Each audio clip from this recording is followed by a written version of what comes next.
नमस्कार। कभी सोचा है कि सरकार जो इतना पैसा खर्च करती है वो आखिर जाता कहाँ है?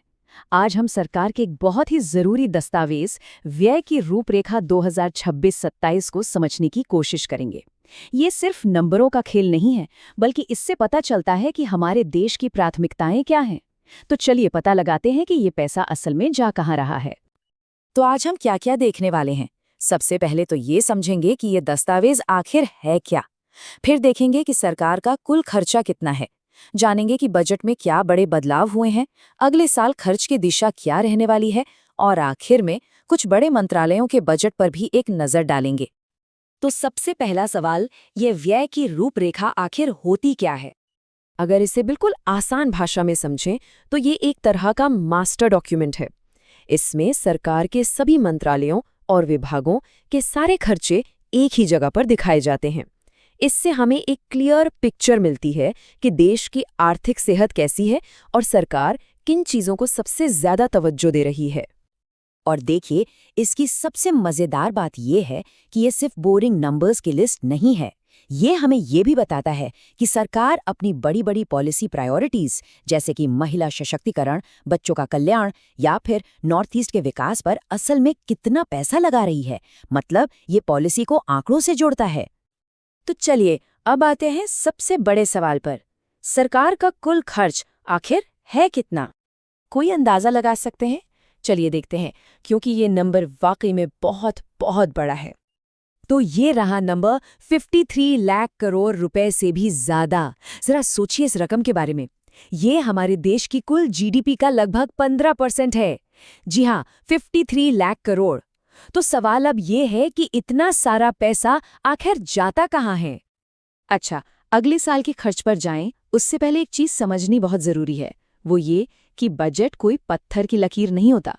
साल के बीच में इसमें बदलाव किए जाते हैं। तो आइए पहले देखते हैं कि जो साल अभी चल रहा है 2025-26, उसके खर्चों में कैसे फेरबदल हुआ।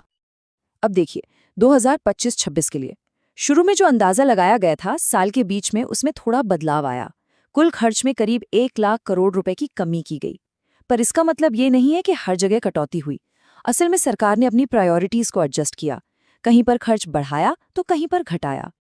तो सवाल ये है कि ये पैसा कहाँ बढ़ा और कहाँ घटा। देखिए, रक्षा सेवाओं, फूड सब्सिडी और डिफेंस के लिए सामान खरीदने जैसे जरूरी क्षेत्रों में खर्च बढ़ाया गया। वहीं दूसरी तरफ पानी की सप्लाई, राज्यों को दिए जाने वाले ग्रांट्स और कुछ कम्युनिकेशन सर्विसेज में खर्च कम हुआ।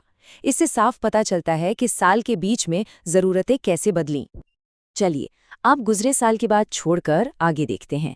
आने वाले साल 2026-27 के लिए सरकार का खर्च करने का प्लान क्या है और किन एरियाज पर ज्यादा फोकस रहने वाला है। और यहाँ एक बहुत बड़ा जंप है। अगले साल के लिए सरकार ने खर्च में 3,82,000 करोड़ रुपए से भी ज्यादा की भारी बढ़त का प्लान बनाया है। ये इकोनॉमी को एक बड़ा बूस्ट देने जैसा है। तो ये एक्स्ट्रा पैसा आखिर जाएगा कहाँ? तो ये जो एक्स्ट्रा पैसा है, इसके पीछे कुछ बड़े कारण हैं। सबसे बड़ा हिस्सा तो देखिए, पुराने कर्ज का ब्याज और किस्त चुकाने में जा रहा है। ये तो देना ही देना है। इसके बाद राज्यों को मदद देने के लिए ग्रांट्स में एक बड़ी बढ़ोतरी है। और साथ ही राज्यों में इन्वेस्टमेंट के लिए, डिफेंस को मॉडर्न बनाने के लिए और सड़कें, पुल बनाने जैसे इंफ्रास्ट्रक्चर पर भी खर्च बढ़ाया जा रहा है। अभी तक हम बड़े बड़े आंकड़ों की बात कर रहे थे।